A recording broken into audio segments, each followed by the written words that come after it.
nom du Père et du Fils et du Saint-Esprit. Amen. La paix de Jésus soit dans votre maison, sa paix et sa joie. Alléluia. Nous lisons le Saint-Évangile selon saint Marc que nous poursuivons. Chapitre 6, versets 53 à 56. Que ta parole, ô Jésus, rentre dans mon esprit, que ma bouche proclame ta parole et que mon cœur l'accueille. Alléluia.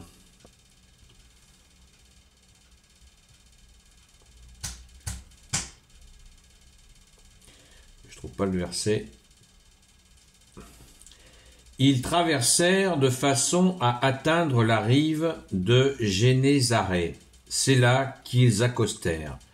À peine étaient-ils descendus de la barque qu'on le reconnut, et les gens se mirent en branle dans toute la région. On transportait les malades sur des brancards, là où l'on apprenait qu'il était. Partout où Jésus passait, que ce soit les villages, les villes ou les campagnes, on déposait les infirmes sur les places publiques. On le suppliait de pouvoir seulement toucher la frange de son vêtement, et tous ceux qui la touchaient étaient sauvés. Merci Jésus pour ta parole. Alléluia. Alors,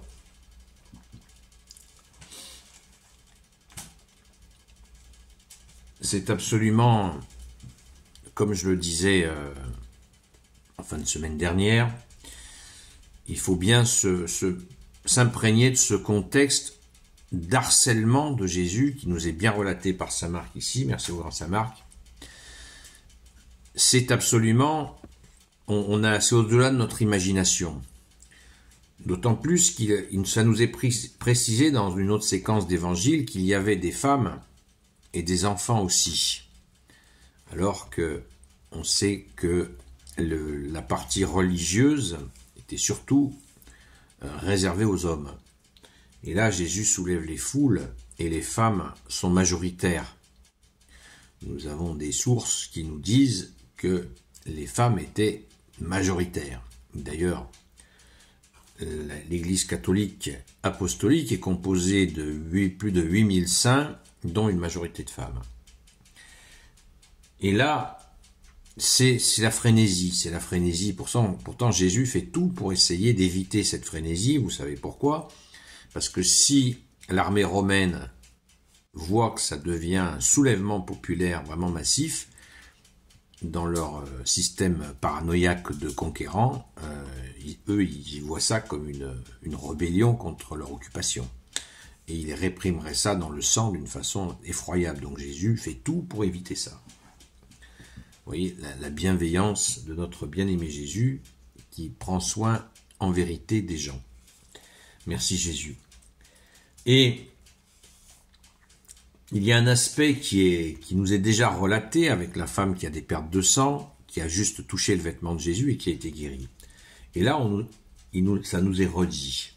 Donc, les gens, on le suppliait de pouvoir seulement toucher la frange de son vêtement, et tous ceux qui le touchaient étaient sauvés. C'est-à-dire que la frange du vêtement, ça veut dire que Jésus avait certainement un habit, donc à frange, qui était assez répandu chez les religieux, donc la frange, qui portait des franges.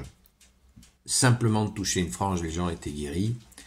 On retrouve avec saint Paul, vous voyez, la transmission, la continuité par les apôtres, saint Paul, où on nous dit, dans les actes des apôtres, je crois, que simplement le fait de toucher un vêtement qu'avait porté saint Paul, il faisait des guérisons. Les gens récupéraient ces vêtements et quand il posait ces vêtements sur des malades, il y avait des guérisons. Pardon.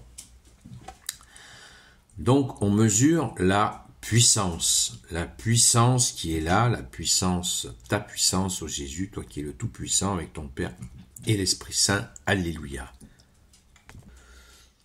Pour en revenir un instant sur la question de cette foule qui se pousse vers Jésus, vous vous en rappelez, Jésus s'est déplacé en barque pour éviter de se faire écraser par la foule. Je ne suis pas en train de raconter des conneries, là. Jésus s'est servi de barque pour éviter ça. Ça donne une idée des foules. D'ailleurs, ne nous est-il pas dit, à la multiplication des pains, une foule entre 4000 et 5000 personnes. Et ça, c'était ceux qui étaient restés. Donc on peut imaginer qu'à un moment donné, il y avait des déplacements de foule bien supérieurs.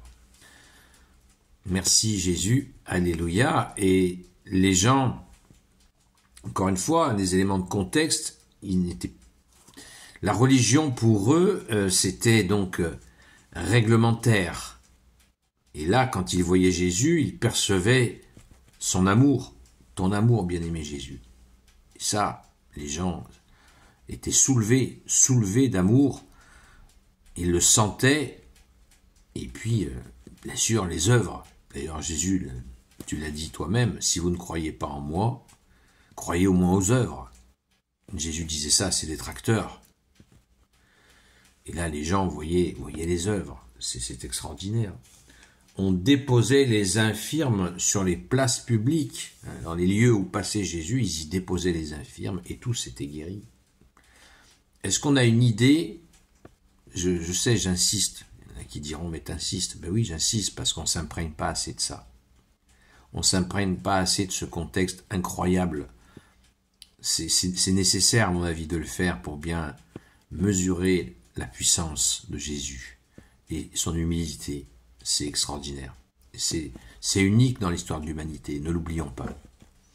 Gloire soit au Père et au Fils et au Saint-Esprit, maintenant et toujours, et pour l'éternité. Amen. Ô Jésus, toi qui peux tout et qui portes tout, toi le Sauveur, toi l'Emmanuel, je te confie toutes celles et ceux qui regarderont cette vidéo, ainsi que leurs proches, selon ta seule volonté, ô Jésus. Sainte Marie, Reine des cieux, toi l'Immaculée Conception, toi qui écrases le serpent, toi qui as la lune sous tes pas, toi notre Mère, Notre-Dame, Saint Joseph, toi le juste et le saint, toi le sage, toi la terreur des démons, toi le saint gardien de la Sainte Église catholique et apostolique, Sainte Marie-Madeleine, notre chère Sainte Patronne, et vous tous les saints et saintes amis de Jésus, je vous confie toutes celles et ceux qui regarderont cette vidéo, ainsi que leurs proches, selon ta seule volonté, ô Jésus. Donc hier soir, petit direct de tardif, à 21h30, comme j'avais dit le matin, que ce serait tardif. Ça a été encore plus tardif que tardif.